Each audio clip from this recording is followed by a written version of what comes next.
Hello, everybody, and welcome to another episode of My EdTech Life. I am your host, Fonz Mendoza, and as always, it is an honor and it is a pleasure to be here with you today. Thank you so much, as always, for all of your support, wherever it is that you may be joining us from today. I hope you had a wonderful day today. Maybe for some of you, it's your first day of summer vacation. Maybe some of you are winding down the year. Whatever the time, whatever the season, as always, thank you so much for joining us. And I'm really excited about today's topic. And I'm really excited to have today's guest here. As we were talking in the pre-chat today, I got to meet Chad, never met him in real life, but I've been a longtime follower of his TikTok account. And yes, I am on TikTok, so you can follow us there too. But definitely check out Chad's account as well. And just the posts that he does, very powerful stuff. Talks about some great deep things and starts conversations that maybe a lot of people aren't having. So I'm really excited to have this wonderful educator, this wonderful Army veteran, a writer, and definitely an amazing content creator to the show. And I'm really excited to have you here, Chad Pettit. Thank you so much, and welcome to My EdTech Live. How are you doing today? I'm doing great, Fonz. Thank you for having me on. Wow, that introduction had me looking around like, who is that guy? Yes. No, Chad, again, as always, like I mentioned, the mission, the vision, and the passion of My EdTech Life is really to connect educators and creators one show at a time, and giving educators a platform and creators a platform to share what they're passionate about. And you are, sir, are a person that when I see your videos and the content that you put out, I can tell that you are very passionate over certain things, well, many things. And I really appreciate the way that you let us into your life, into your mind through your account, which again, it's something that's genuine, authentic, honest, family oriented, family related. And most importantly, too, like I mentioned, is just those conversations and those topics that not many people either talk about a lot or you don't hear about, but things that really cause you to think. So again, I'm really excited about today. But Chad, for those of us, or actually for those audience members that are joining us this evening, or those that will watch this show or listen to this show later on that may not be familiar with your work, can you give us a brief introduction and share with us your context and education?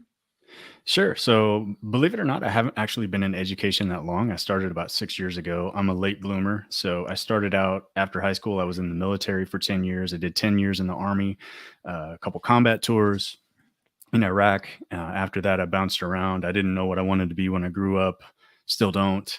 And then I finally decided to go back to school, which was difficult because I was 33. So, I was the oldest guy in the classroom. But I finally got back in there and I started really enjoying writing in an academic setting and learning about that. And I noticed this huge problem. All these kids coming out of high school struggled to write. And I'm thinking, how is it you just graduated and you're not able to write at the college level yet? And so my professors, rather than teaching the content, were spending a lot of time talking about what they were doing or talking about how to write at a college level. So I thought to myself, something's got to be done about this. And so I decided I wanted to be an English teacher and I wanted to teach high school. So that's what I've been doing for about 6 years now. Just recently finished up my master's degree in English with an emphasis in rhetoric and composition, which was grueling, but I really focused on secondary writing instruction. So my thesis is all about teaching secondary writing and assessment without burning the teacher out, because the teacher burnout problem is really, really problematic for me. And I was burnt out when I started that. That was the great irony. Um, and through that, I figured out some processes that are used at the college level that we can actually bring down to the secondary level. So that was my emphasis. And then I got on TikTok just for fun. I got on there just to have some laughs. My wife said, "You'd be great at this stuff." And I'm like, "I'll give it a shot." And yeah, it just started taking off, man. Yeah, And and like you said, I mean, this is something that is amazing because it's through that platform which I never thought I would join, but in joining it, I've been able to meet so many wonderful teachers and educators that are out there that are doing some amazing things, like, such as yourself. And you described, your what your hard work that you've done, the late bloomer. And what I love about your content, Chad, is that it almost feels like we're part of your family per se, I guess, Yeah. because I mean, we see you. I mean, I saw the struggles as you go through teaching, seeing the struggles, going through your masters and all of those things. But you just brought it to the forefront. And of course, the burnout issue, something that sometimes, like I appreciate that genuine honesty that in some of your posts, I was like, man, I wish I can just text him and encourage. And several times, man, I would just post on there and like, hey, man, you got this. Like, hey, you keep doing it because, you're just being real into what's out there. And many people kind of try and hide that. And, so I'm really excited about just today's conversation because you have so many different viewpoints and especially, coming out of military, coming into education, like you said, a late bloomer, learning new things and taking everything that you've learned and putting it into your classroom and investing into students. So we're definitely excited about that. So today, I know that the topic that we did select is definitely on getting unstandardized, Yes. because we're talking about student intellectual immersion is smothered by assessment. And we all know testing season just happened, and normally I call testing season from January until May is get out of the teacher's way and don't interrupt them in their classroom because it's star, star, star all the way Yeah. Monday through Saturday and it's go time. So I'm curious to hear about your first, I guess your first year, your first stint in the classroom, and what was your impression of standardized testing? Oh man. Well, first I gotta apologize. I got things going on. My phone was ringing and my computer's about to die, so I'm telling my son to bring me my charger. Uh, I was prepared for everything else but that.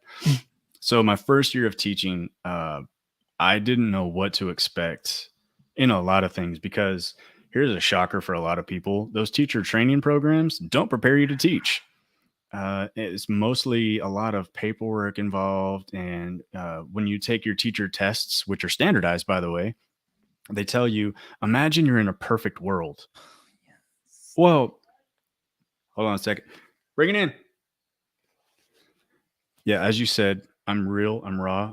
Yeah, I live in a real world. I have a real family with real stuff. So, Hey, it's all good, Chad. Don't even worry about it. Like I said, that's the beautiful thing about just being live and getting this done and everything. So don't worry. Just make sure you charge up your laptop and everything. We definitely don't want it to go out during yeah, the show. here we go. All right, all set. But again, going to back to what you said, I really enjoyed what you said because real quick, coming into education, I came in as this is a second career, but I absolutely fell in love with education and I Hmm. did get hired through emergency certification back in the day. And when I took the exam, the PPR, the first time around, I did miserably. And the reason is because I had already had 1 year of teaching under my belt. Mm, So when I went in to take the test, I was like, oh, okay, I'm going to answer this based on my experience that I had. big mistake. And big mistake. And then I had a principal friend of mine who said, no, no, no, no, no. That's not the way you take the test. It's just like you described it. Pretend that you were in a perfect situation, a perfect utopia, and then answer that. And I'm like, answer that way. And I'm like, oh, okay. And sure enough, I went in there and pretended that it was a perfect role, even though I knew that, well, this is not the way we do it in our district, but I had to put the answer that was the perfect answer. And sure Mhm. enough, that's what helped me. Yeah, and there you go. And that's the problem. So there you have a standardized test. So the PPR test, which was for me, it was mainly dealing with ESL. And for those that aren't aware in the audience, that's English. English is a second language. Mhm. Most of the questions pertain to that. So when you get into this test, yeah, it's imagine a perfect world. And the same thing when you take your certification for your content, they say imagine a perfect world. Well, I don't have a perfect world. When I'm in that classroom, there's no such thing. I'm teaching real students in real time, and there's no such thing as this utopia that they're describing and they want. So I have this test that I take that says I'm qualified, but I can't take any of that from that test into the classroom. And there's just an example. And one of the content creators I follow on TikTok, he goes by neuro D teacher, neurodivergent teacher. He's fantastic. Yes. He's raw. He tells you straight up. And one of the things he talks about, all of the teachers that he came through his training program with that aren't teaching because they couldn't pass these tests, doesn't mean they're not qualified. It's just a test. I do terribly when it comes to tests. One year, my principal gave all of the staff a test, and it was a standardized test, and she gave it to all the teachers. It was for English. Guess who got the lowest score on that test? The English teacher in the room. I got the lowest score on that thing because it's a matter of, I'm thinking this is how it should be. You're trying to tell me what someone else thought, and that's really what it comes down to. Some of those standardized tests, it's a person created the test in their way. So you have people with all sorts of weird philosophies. Well, if you're in doubt, just select C. Yeah. Okay, you can't just select C in the real world, Fonz. You can't. Mm-mm. No, and I agree with you 100% on that. And that I even myself growing up through, okay, back in the day, it was like the tax, the T, and so many, Mhm. but I don't remember in going through my elementary years feeling as stressed as I see our children today. Oh I mean, gosh. back in the day, I think I took the CAT test in elementary, the California Achievement Test, and then it moved to the tax, and then of course the star, and there and the toss and all of that. But honestly, I don't ever remember being stressed. There wasn't so much emphasis on those tests, and I don't remember ever going worksheet after worksheet after worksheet, Nope. and just to pass this test, everything was like, well, this kind of just gives us an idea of where you're at, and then you move on to the next grade and you're good to go. But now it's gone to a different level, to a different extent. And even coming back now from COVID, it's like, no, no, no, we got to get scores. We got Yeah. to get 2019 scores in 2022. Hmm. Yet pandemic happened, kids were out. It was a transition year from brick and mortar to online. And now it's a transition year from online to brick and mortar. And it's go time. We demand those Yeah. results. We want the same thing that we had prior. And I'm thinking to myself, we're killing our teachers here. We're killing our students here. Yeah.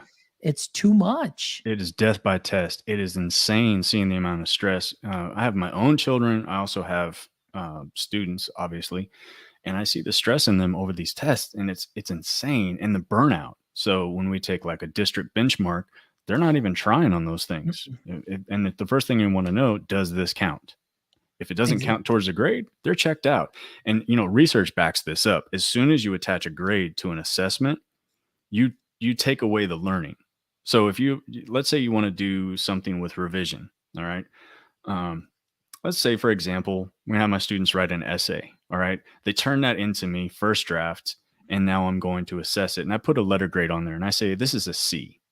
All right, and I give feedback, and I say here are the things that I noticed. Rather than that person thinking about here are the issues with my writing, all they're going to see is here are the things I need to get an A. So they're not going to think about here's what I need to do to improve my writing, and there's no transfer. They're only focused on the grades. That's the problem with standardization. It becomes a focus solely on grades. And so as soon as they find out that test doesn't matter towards their grade or towards their graduation, they're done. They're completely checked out. And we see that in a lot of test results. And, I've posted about this on TikTok, and you just go through and read the comments on some of my posts.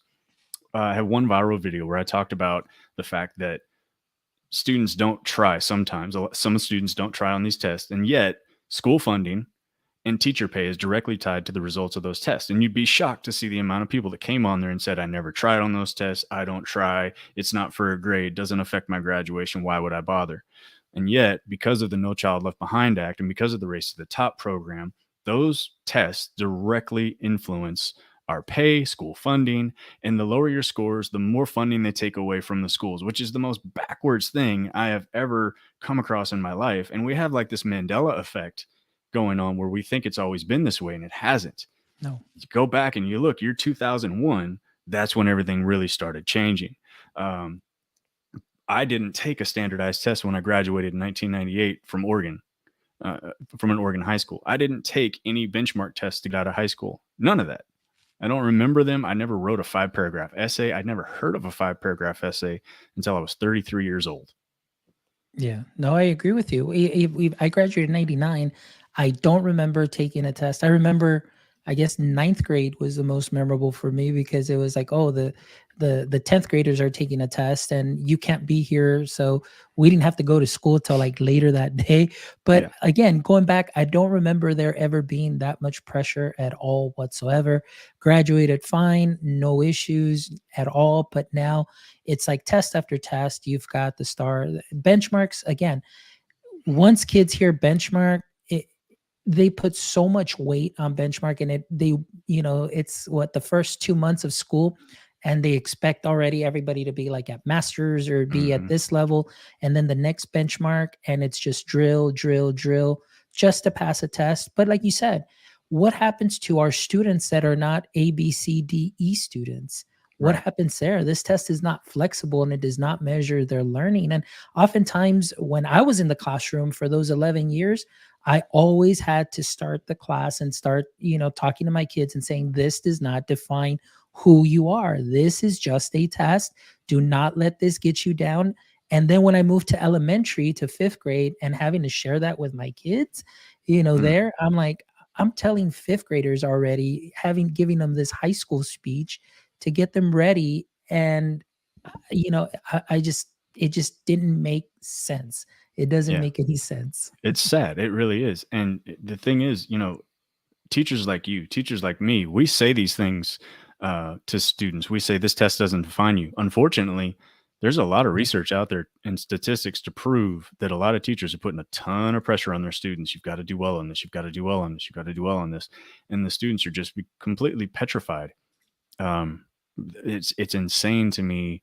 And these tests don't define them. And you said they're not flexible, and that's a really, really good point. These tests are not flexible. Um, I'm not against assessment, but when we talk about assessment, assessment should inform instruction. It's not something that there should be two types of assessment. You've got formative assessment, which is not all about the grade. It's about understanding where the student is and where I need to take the student. Maybe they've already got it. How do I enrich their learning? If they don't have it, how do I get them to where they need to go? How do I scaffold? For the students, then you have an evaluative, which is summative in nature, and that's at the end. In these school districts, we have it all messed up. We're counting formative and summative as evaluative the entire time. Why are we putting impact grades on rough drafts? Why are we putting impact grades on homework and all these things that should not be emphasized? That's another. Why are we doing homework anyway? We can talk about that later if you want, but there's no flexibility. And the buzzword in education is differentiation. We got to differentiate. We got to meet every learner where they are. So for 9 months, we're differentiating instruction, we're differentiating assessment, and then we're going to assess them all on one test with no flexibility. And some of them don't even get the accommodations. And can we just talk about the fact they're not even equitable? No, I agree with you 100%. As a matter of fact, having a conversation, talking about inflexibility too, you as a teacher, you pour yourself out to the students. You've got your curriculum, you've got the pressure that comes with preparing the students for the test. And all of that starts with third grade teachers, third all the way up. So kids are testing from third all the way to ninth grade.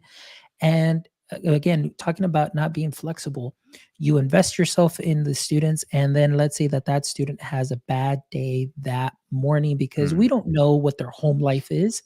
The test does it's not true. measure what their home life, is happening right there. The anxiety, the mental health, the language barriers, all of that. But of course, they don't. The standardized tests don't take into account those personal factors that can really, really affect a child and in their learning process. But it's inflexible, and whatever they get there, we're talking about how it does define who they are in that sense, because now it's like, okay, well, that student's now going to receive this type of label, and this student now is going to be labeled for the rest of their schooling Yeah. until they get out. And now you've changed that child's mentality, stating, well, he's not good at math, so Hmm. he's not going to go into math, or he's not good at reading, or they're not good at this, they're not good at that.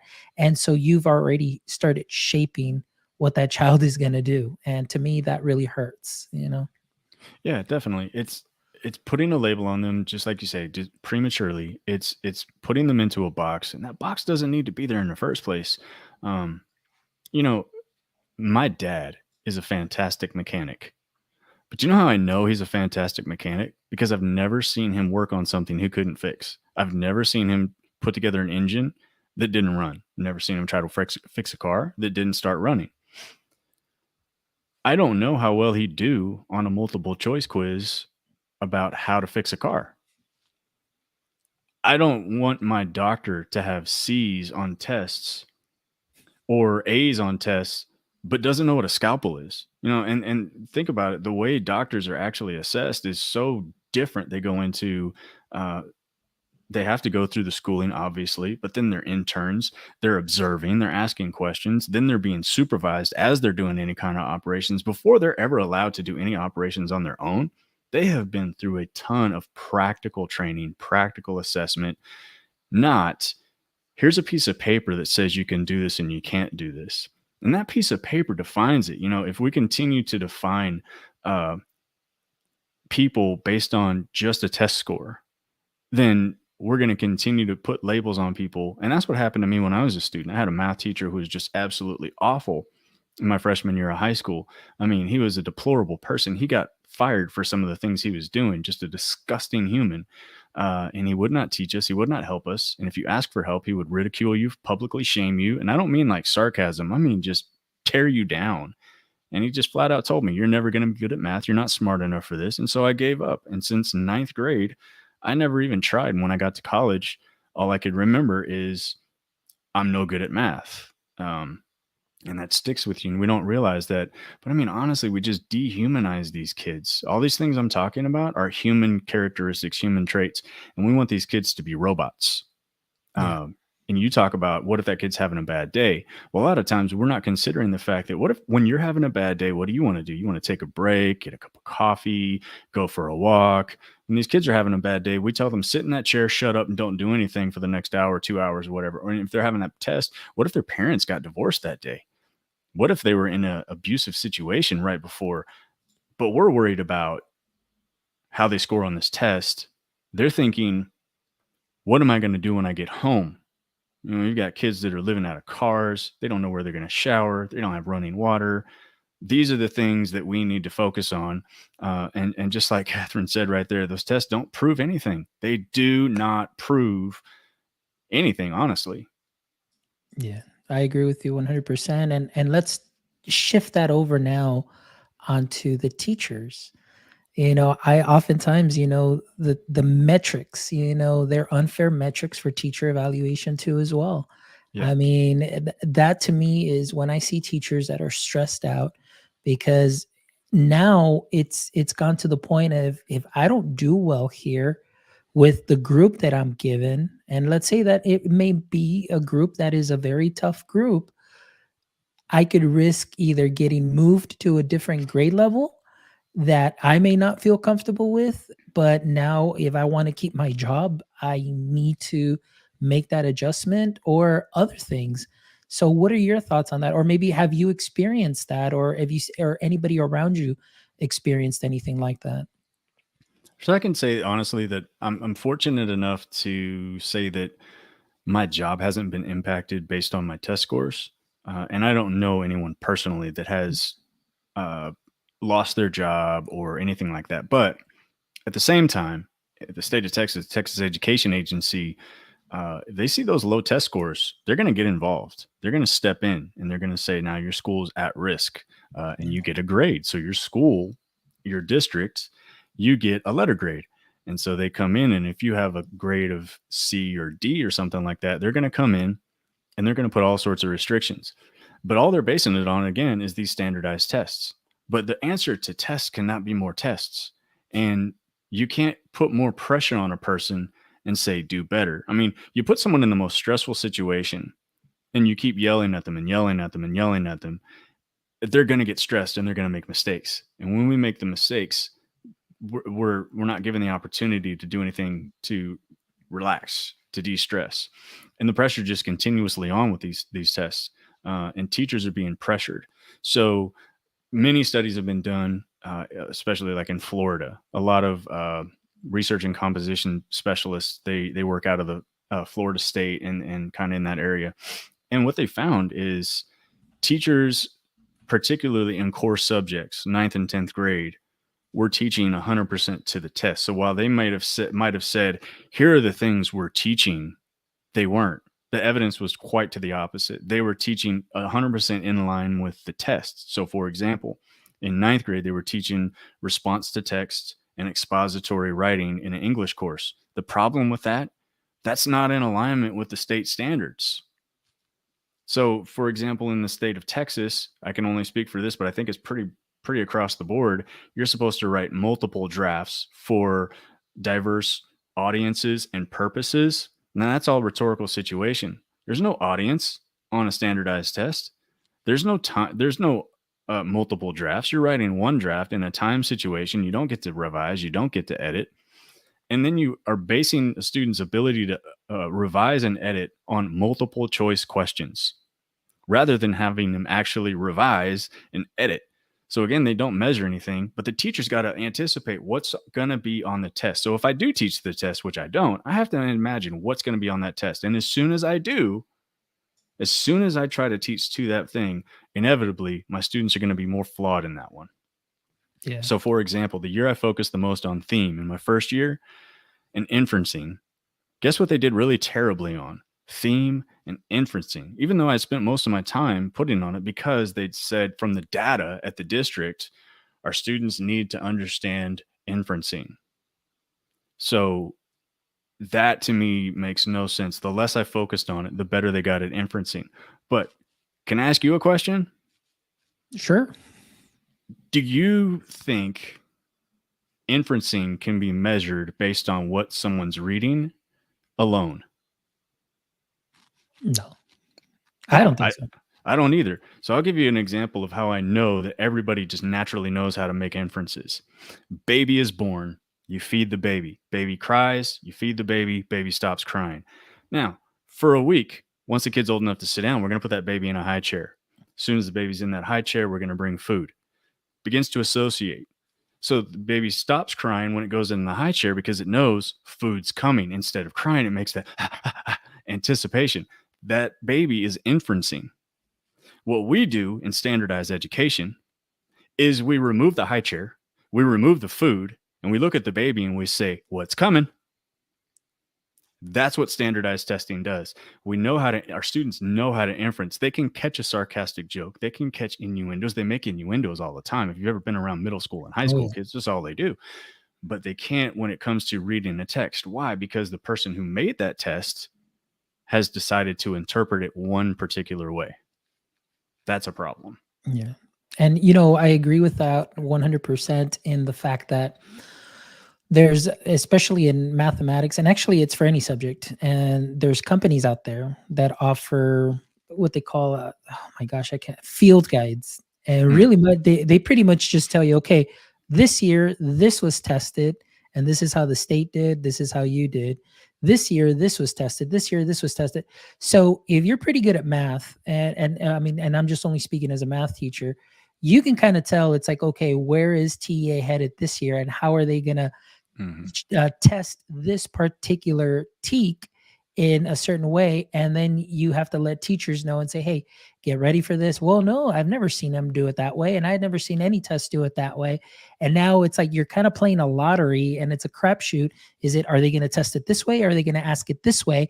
And now we've got to do the prep, and now it may be over prep. And then at the end, they may not test it that way, or they may test it in a way that is completely different than what was once thought, because they just came up with something different. Yeah. And so now, talking, and again, I'm only speaking for Texas, but I'm pretty sure you saw the new, I don't know if you got to do the field test or the way that new platform looks. And I'm like, wow, like, through the website and the practice one that they had. Yeah, I'm just like, come on. It's really clunky. Yeah. And switching everybody to online. And like my son came home and he was really frustrated. He said, Dad, I only had an hour to take my test. What are you talking about? And he was talking about one of the 4-hour tests. So like math is 4 hours, biology is 4 hours, right? history. And he said, yeah, we only had an hour because it took them 3 hours to get the Wi-Fi working. I'm like, how is that not reported as an error? That should have stopped the test automatically. It should have been we do a retest, but they just pushed them through. So, so you're telling me, state of Texas, that my son's educational status is based on your Wi-Fi? And you know what you're talking about is nail 100% on the head. Teachers are playing a guessing game as to what's actually on the test. We don't know. We're not allowed to know. So you want our students to perform well on the tests. You don't want us to teach to the test. You're not going to tell us what's on the test. And you say they're aligned to the standards, but we can prove 100% for sure they're not aligned to the standards. I just did with the revised and edit example. You know, but if what we try to do is teach critical thinking, right? And I posted a video about this, and people took it the wrong way. I posted a video, and of course, it's like a TikTok trend. This is me knowing my students did well or whatever. And anybody who knows me knows I'm not an arrogant person, knows I'm not a humble person, and knows that I don't think I had any effect on whether or not those kids were going to crush that test. Did I? I don't know. But I posted saying that I taught critical thinking skills, did not teach to the test, and I had the highest scores in the state of Texas, 99% passing rate. And people just thought I was just being so arrogant, cocky, and everything. And, so I finally ended up just making it a friends only post. That's not what I was doing. I was proving a point. By not teaching to the test, my students were more successful. And all people could do was try to take the credit away from my students and say all these negative and horrible things about me, things about my students. This is where we are. We're so divided now because of this thing. We've got teachers that are so stressed out, so worried about teaching to the test, students stressed out. We've added on to the already existing mental health crisis in this country. And it is, so this is where I see the intersection. So why, as an educator, would I talk about mental health issues? Because COVID did nothing but expose how bad it really is and create more. So we've got all these people going through these mental health issues. We're not addressing them. We're just saying back to the testing, back to the testing, back to the testing. All we care about is scores. Those are not scores. Those are students. Those are people. Those are humans with real lives, real problems. Yeah, I do get kind of passionate about this stuff. No, but I love it. And you know what? I'm glad you mentioned that post, because when I saw that post, I was like, yes, because I get where you're coming from. I get it. And I don't know oftentimes if it's because I don't come from that education background as far as going through the College of Ed. You didn't go through the College of Ed. Maybe did you go through the College of Ed or no? No, I got alternative certification. Alternative, same thing with me. And my great friend Matthew Woods once said, there's something different about, and again, I don't want to take or discredit teachers at all whatsoever, but they said, you guys have a different view of the classroom, and because we see things differently and so on. And so when you put that post up, I knew exactly what you meant, because that's the way I was in my classroom. I never taught to the test, yet my students were very successful. And now what worries me, like you were saying, it's you see in the classroom, teachers are going through the last 5 years, 5-year tests, whatever, 2018, 2019, and that becomes almost their curriculum, and that's what concerns me, where again, you're teaching to the test, but where are the creative components? Where are those soft skills, or the creativity in the classroom? Amplify creativity, allowing the students to use tech, follow their passions, and integrate what they're already doing or what they need to do based on the TEKS, but make it something that is relevant to them, something that is going to hook them, something that they're going to be passionate about. But those skills are transferable skills that they can go ahead and take on a test. And I think that they will do well, but we put so much pressure.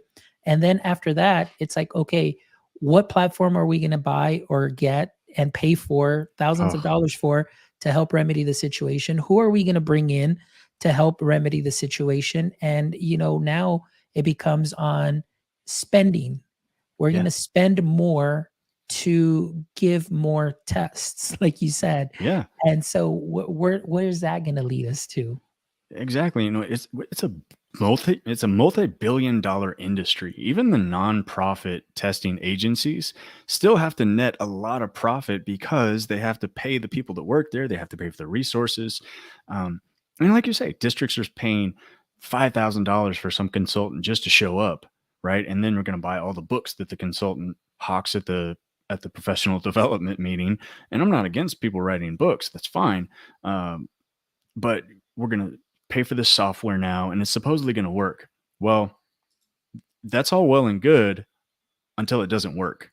But if we look at the nation's report card, we know it's not working. The scores are not changing since 1992 to 2001 when you had the No Child Left Behind to 2019. No change. The gaps are still there. They're the same gaps. And guess what? They're the same gaps across ethnicity, race, culture, you name it, the same gaps. Nothing's changed. So teaching to the test apparently is not working. And people say, well, I'm not going to teach to the test. But then you say, well, I have to teach to the test. And in fact, some are forced. They have no choice. The curriculum is given to them. You will not deviate. They actually have a script they have to follow. And their observation is someone coming in and marking off where they failed to follow the script. I mean, word for word. So they go off the script, and that script is designed to make sure that the kids pass the test. But you'd think that would make the test scores go up, but the nation's report card reflects the exact opposite. It's not making any changes. And here's the real clincher. Graduation rates steadily going up across the nation, especially Texas. Texas has a high graduation rate, right? And that's our claim to fame. We're proud of that. The only issue is, what's also on the rise? Students entering developmental classes in their freshman year of Yeah. college. And the really horrible statistic that follows that, anyone who goes into a developmental class in college is 40% more likely to not finish that degree. So all of these statistics point to one thing: standardized testing is failing us. It's not the fact that we're assessing is failing us. We have to assess, but the assessment is not informing instruction. I get that data in May, but I don't have any data that I can actually use with my students until the next school year. They're gone. Yeah. And Yeah. now I'm teaching a new subject with a different test. Yeah. No. I agree with you 100%. It's like, it's almost like this is in the past. This already happened. What am I supposed to do with this? I'm going to have a different set of kids that's going to be completely different than what this data says, but yet because I did bad on this teak, I need to improve on this teak, but maybe that's not the teak that they need for this particular class. I put in a link into the chat. There's a gentleman, Alfie Cohn. So I put in the chat, it's alfiecohn.org. But this is what he had to say in this article, and the article is Standardized Testing Victims. That's what it's called. And, talking about this as far as he has a quote here that says, guess who can afford better test preparation? It says, when the stakes rise, people seek help anywhere they can find it, and companies eager to profit from this desperation by selling test prep materials and services have begun to appear on the scene, most recently tailoring their products to state exams. Naturally, affluent families, schools, and districts are better able to afford such products and the most effective versions of such products, thereby exacerbating the inequity of such testing. Moreover, when poorer schools do manage to scrape together the money to buy these materials, it's often at the expense of books and other educational resources that they really need. So very important, very interesting stuff. So definitely check out that article because he definitely posts a lot of other things here that are really just tie into this conversation. And this article was written back in 2000, September 27, 2000. And we're still seeing this today. This is still relevant today. So, Yeah. I mean, we need to definitely change that. Well, definitely. I mean, first of all, I love Alfie Cohn. He talks a lot about grades and stuff. You should check his stuff out when it comes to that. Just a fantastic individual, really insightful. But this is exactly the problem. And I mentioned earlier inequity. You have to either books or test prep materials. We're going to test for the prep for this material, but again, the scores stay the same. And it's just, I don't mean to get on a conspiracy theory bandwagon. Like, I'm not wearing a tinfoil hat here, okay? I'm grounded in reality. But if the test scores go up, like a lot, now we don't really need anything new from these companies that are selling these products. We don't need the consultants. We don't need their books. We don't need their software. So it's almost like it's a benefit to them if those test scores stay the same. And we've already shown that these tests are not aligned to the state standards. We're already shown that they're not developmentally ready for college. Come on, let's just be honest. Those kids show up, they graduate high school, and it's an accomplishment, but they walk into a college class and they're lost. And that's the reality. And that test is doing nothing to help us with that. And we've got data from the year before. And so, well, you can use last year's data for these kids this year. They've had a whole summer. They're doing different material. So in ninth grade, we have expository writing in the state of Texas and most states. And in 10th grade, we have argumentative writing. It's a totally different thing. In seventh grade in the state of Texas, they're doing personal narrative. Eighth grade, they're not even assessed on their writing. There is zero consistency across the board in this system. And a really good question here from John. If we're so interested in data, why aren't we looking at the data regarding how standardized testing is benefiting our students? Exactly. Why aren't we looking to see if it's really doing something for us? People keep, all the time, the buzz phrase in education, show me the data, show me the data. What data are you looking at to show you that these tests even matter? And I'm, again, not trying to cause waves. Well, I am trying to cause waves, but I'm not trying to say get rid of assessment. What I'm saying is let's use real assessment, authentic assessment. Test the doctor by having the doctor perform surgery, but through a gradual release of responsibility. You want to know if these kids can write? Give them a writing assignment with a specific rhetorical situation. You want to know if these kids can do math? Let's not give them the multiple choice options. This is how you're going to set your budget for the month. Use the skills we've taught you in here, set your budget. But nobody wants to do that. It'd be too much work to assess it. We need a computer to assess it quickly. It's faster, and we don't make the money that way. But I'm telling you right now, Fonz, if we just got rid of standardized testing, we'd have billions of dollars of resources. We'd have all sorts of material, man hours, time, money set aside, saved, spared, that we could pour into having assessment teams on campuses, creating localized, rhetorically situated, genre-based assessments, and things, all the things that people say, well, they're not teaching practical skills in school. It's because you won't let us. If you let us, we will, but you want us to worry about this test. And I've never met a single educator, single parent, single student that like these tests. Yeah, I agree with you 100%. I mean, and even I was talking about, I always love to talk about the future of learning, the future of work. I mean, when I got into the workforce, A, B, C, D, E doesn't cut it. It's like improvise, adapt, and overcome. Critical thinking, you're like, you got to go. You don't have a choice. And then, when I started my master's and I did my master's, everything is portfolio based. There were never any exams. Everything was, here's a project, tie it to your real job or your real world situation, and you're going to find a solution, and then you're going to go ahead and submit it. And that was it. Here's your rubric. This is what we're looking for, as long as it meets these requirements and so on. And at the end, I had a beautiful portfolio with all my master's coursework. And that was my final project. I just submitted my portfolio. That's it. Another thing, and another story that I want to share real quick is 2 semesters ago, taking a doctoral course, my doctoral professor decided to spice things up a bit. And rather than just do strictly lecture, she said, hey guys, I'm going to do something different, and I'm going to give you a choice board. You're going to have 5 things that you can choose from as long as it equals 21 contact hours. I'm in here with people that are already administrators, have been doing this for a long time, principals, you've got directors and so on. The look on their face, I was happy. I was joyous because, wow, a choice board doctoral program where I get to choose what I want. But you should have seen the horror on some of those faces where they just had no clue what to do because they're so used to being told what to do. Like it's A, B, C, or D. And it was just like, wow. So that was kind of a picture for me of like, what are we doing to our young kids from grade level 3 and up, and they're just really scary. Yeah, absolutely. And so there are 2 phrases that I want to bring up, and I am absolutely forgetting the person who came up with these phrases, but it's in the research. There is a difference between answer seeking and solution seeking, and what we're creating through these standardized testing is generations of people who are answer seeking. They want the answer. How many paragraphs do you want me to write? How many sentences in each paragraph? How many words in a sentence? How many of these? Okay, how many math problems do I have to do for my homework? How many dates do I have to memorize in social study? Answer seeking. Okay, so the quizzes. Have you taken a history? So I was fortunate enough to go through history recently. So I graduated in 2016 with my bachelor's. I just recently finished my master's.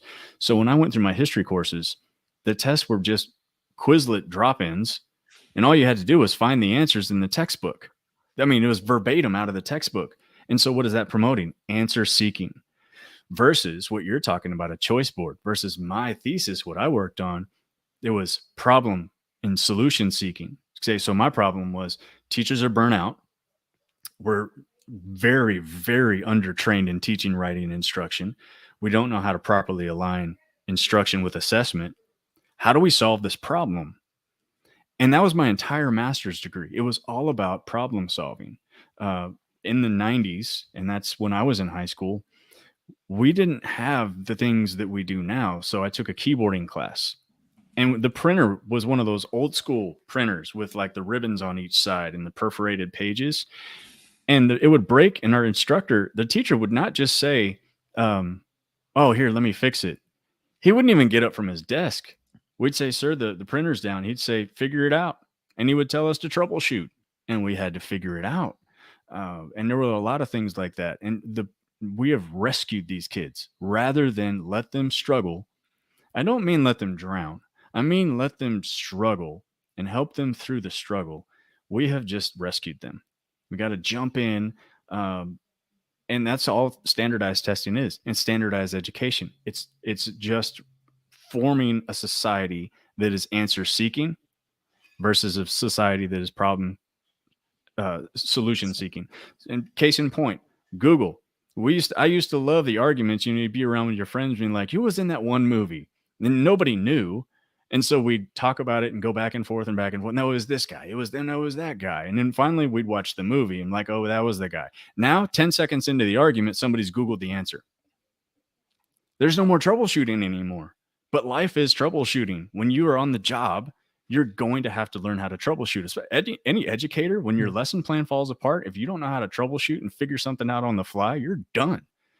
In the military, trust me, in those combat situations, everything that you've learned falls apart once the bullets start flying, and you've got to figure out how to troubleshoot. Every job I've worked has had that component. Doctors, nurses, lawyers, everyone has that troubleshooting component, and we're creating an education system that is taking away the troubleshooting, taking away the problem solution seeking. It's just turned into, here are the answers, figure it out. And that's why I don't even use multiple choice anymore. I hate it. I can't stand multiple choice. No, I agree with you 100%. And one thing that I wanted to add too, because of your military background, in 2013, I think, and I was already, I think maybe in my 5th year of teaching, 6-year teaching. I was in the classroom for 11 years, but that to me was the year that like everything just kind of shifted for me, because at that time I was teaching at a charter school and I had a friend who ex-military Marine, and he used the words improvise, adapt, and overcome. And for me, that was the thing that I started applying in my teaching, where you said, when that lesson plan falls apart, you've got to be able to improvise, adapt, and overcome, and you're ready. And it's like you said, like it's combat. You need to bring it back, bring the kids back in and reel them in and just say, okay, we're going to go ahead and shift this. It didn't quite work this way. Let's kind of continue and let's go. But just continue moving forward. The other thing that I wanted to add to as well, as far as the state exams too, kind of left my mind because we kind of lost it there. But you had mentioned something about the exams. How now I wanted to add, there are like 48 questions or 40 some questions, and you only need like 21 to pass. And so I'm thinking, and so I'm thinking to myself, I was like, so 21 is passing out of 48, and you're good with that, but yet they're making it difficult enough to where students can't even get like the 21 questions, or that high level of stress and that anxiety causes them not to do fairly well on those exams. And that to me, I'm like, wow, like this is just terrible. What situation are we putting our students in now? Jeez. Yeah. Yeah, I mean, think about it. Okay, so if the speed limit, I remember in the 90s, in the 80s, the speed limit on most highways 55. Uh, Cars started getting better, faster, um, more dependable. They increased the speed limits, right? And everybody, when it was 55, was going 60. So they increased it to 60. Now everybody's going 65. They increased it to 65. You see where this is going, right? Mhm. Okay, now we're going to tell everybody 75 is passing. Nobody's shooting for 100. They're shooting for 75. And is that acceptable? Do you want the doctor who's okay at transplants, who missed one or two veins, but for the most part, he can get it in there? Do you want the mechanic that has some bolts left on the ground when you're done? That's not acceptable to me. We're creating assessments that are just automatically just enough, and it's like that in a lot of places. I took the ASVAB as a 18-year-old kid in 1998. They told me you need a 50 to get this signing bonus. Okay. Now I was in the middle of midterm exams. They pulled me out of school, put me in a car, and drove me an hour and a half to Portland, Oregon. And I walked into MEPS. The test had already started. They walked me in there. The recruiter said, "You need a 50 to get the signing bonus." I said, "Cool." I was the first one out of that testing room, even though I was the last one to enter. Guess what I got? A 52. I knew exactly what I needed. That's what I shot for, and that was back in the 90s. But we're talking about uh, it's just gotten worse, and we keep lowering the standards, but making it harder to achieve the standards at the same time. And then we're going to come in, we're going to judge the teachers based on Yeah. that, and just make. And on top of that, let's just pile as much crap as we possibly can onto them, so they can't even do their job in the first place. And then when it all falls apart, we'll blame the teachers, and we'll bring in a consultant that's going to save us instead of saying, teachers, what can we do to fix this? No one wants to know what teachers think. No, no, they don't. Well, Chad, I mean, it's been a great conversation. I know we can continue going on and on and on. So I really appreciate your time. I really appreciate the passion that you came with. I really appreciate you having these conversations and having your viewpoint. And I'm glad that you would consider this a platform also to continue to share your work, to share your voice in what we were talking about today. Let's get unstandardized. And I really appreciate your time. And I have been sharing during the chat, been sharing ways that people can connect with you. I've shared your website, shared your TikTok account, Instagram, Twitter, Thank you so all much. of those places. So please make sure that you connect with Chad Pettit. Amazing content creator, just an amazing teacher. Definitely amazing viewpoints. And of course, follow him on TikTok, where he definitely talks a lot about those topics that a lot of people don't like to talk about, which is this, teacher burnout, standardized testing, mental health as well. And I wish we could have touched on so much more, Chad, but this is me inviting you to possibly another show at a later date and time so we can continue having this conversation. But I really appreciate you being here. All right. Chad, anything else that you'd like to say, to our audience members? I want to thank John, Stephanie. We also have Amy that are here also as well that were joining in on the chat. Thank you guys so much. Chad, any parting words?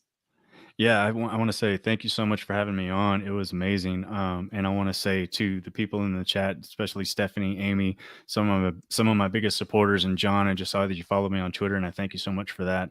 I'd love to come back on anytime. And I will just say this: if you're an educator in whatever capacity, do not let the state of education as it is define you and define the path you're going to take. People say there's no way we're ever going to change anything. If that's your attitude, then you're right.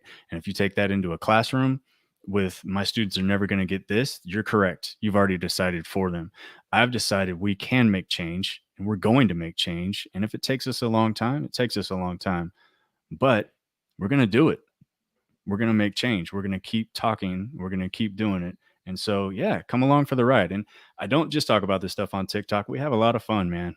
We have a lot of fun. Awesome. Well, I mean, and I'm so sorry that I cut you off already. I was thinking to myself, wait a minute, I didn't even get to do my favorite part of the show too, which is the last three questions I love to ask my guests, but it's because the conversation was just so intense. And I was like, I got to ask about this. And I think maybe this might be the answer to one of those questions. But number one, Chad, I always like to ask the last three questions to my guests before we cut out. And number one question is currently, in the state of education, and I know we just had this conversation here, but what would you say right now is your current edu kryptonite? Edu kryptonite. Oh, wow. Um, it's bureaucracy. Yeah. The people outside of the classroom are deciding what happens in the classroom without ever coming in to talk to us. All And right. they've hamstringed us. All right. Excellent. Good answer. Okay. Next question. If you could have a billboard with anything on it, what would it be and why? A billboard with anything on it. Students are not test scores. No, let's see. To prepare students for the real world, we need to treat them like real people. All right. And if you judge a fish by its ability to climb a tree, it's going to fail every time. Nice. Nice. Nice. All right, Chad. We'll, And the we'll have the beard on there. the We'll have the beard. beard Yeah. on there. Yeah, definitely has to have the beard. And the next one, Chad. And I know that I think were you going to be starting a podcast soon, or is that already going on right now? Yeah, so I'm going to be doing that over the summer. It's going to be called Education Reclaimed. We're going to be talking about these issues and more. I'm going to have a lot of guests on. We're going to just highlight all the issues that are in education. I'm hoping to get some of those politicians on to talk about what we can do, and hopefully hoping to talk to administrators, everybody. We're going to have real conversations. And anybody who's followed me knows that I'm not about the arguing and trashing. I'm about the conversation. So yeah, that's hopefully by the end of summer, I'll be releasing my first episode. No promises, but that's my All goal. right. All right. Well, let's because this last question goes along with that. So let's pretend this was your show tonight. All right. So this is your first show, and I was your guest on your show. What would be one question you'd like to ask me? One question. Okay, so Fonz, if you could impact education, but you only have one opportunity, there's only one thing you can do. What are you going to do to create the most positive impact on education? Remove standardized testing. Thank you. Correct answer, Yes. sir. Yes, remove standardized testing for sure. For me, I want students, I'm all about creativity and amplifying creativity. And to have students start getting that removed from them from third grade all the way to ninth grade. And finally, maybe their, sophomore, junior year, senior year, again, taking up some creativity if they do have a teacher that is willing to help them amplify creativity and tie their passions in to their lessons and allow the students to really just explore and tie, the learning to something that's relevant to them. I am all about that. And I wish that that would continue going on from third grade all the way to 12. Now, don't get me wrong. There are pockets of innovative teachers out there doing this, but it's not consistent where maybe the student has a great, teacher, maybe let's say fifth grade, and then they move on to sixth and then there's nothing there. Then they go on to seventh and then there's nothing there. And then maybe eighth, maybe something there. And so there needs to be more consistency with that. And for me, the solution to make the biggest impact on that and really just bring that creativity and bring and really connect students to learning is just to simply remove all of this and allow the students to learn in a way that they are willing to learn, that they are excited about learning, Yes. and that they're excited to come to school because of what they're going to get to do and learn, and not Yep. just learn A, B, C, D, E. Intrinsic motivation. Exactly. Absolutely. All right. Well, Chad, thank you so much. It's been an honor. It's been a pleasure. Again, huge fan of your work, huge fan of your platforms and everything that you put out. Thank you so much again. And for sure, we'll definitely schedule something for a later time. That way we are, in a couple of months, have you come back on, and then we can follow up the conversation with maybe either continue talking about teacher burnout, or we can talk about, definitely the mental health issue that goes hand in hand with that.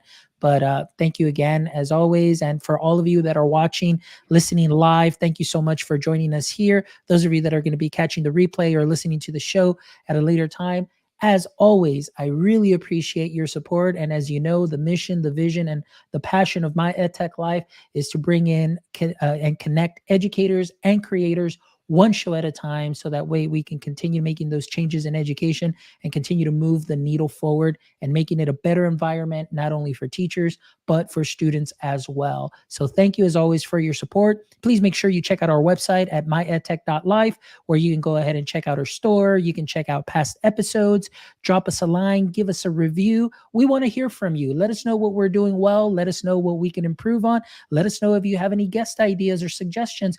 Please feel free to reach out at any time on all our socials. We're always here to listen. And thank you as always again for your support. But until next time, my friends, as always, don't forget, stay techie, my friends.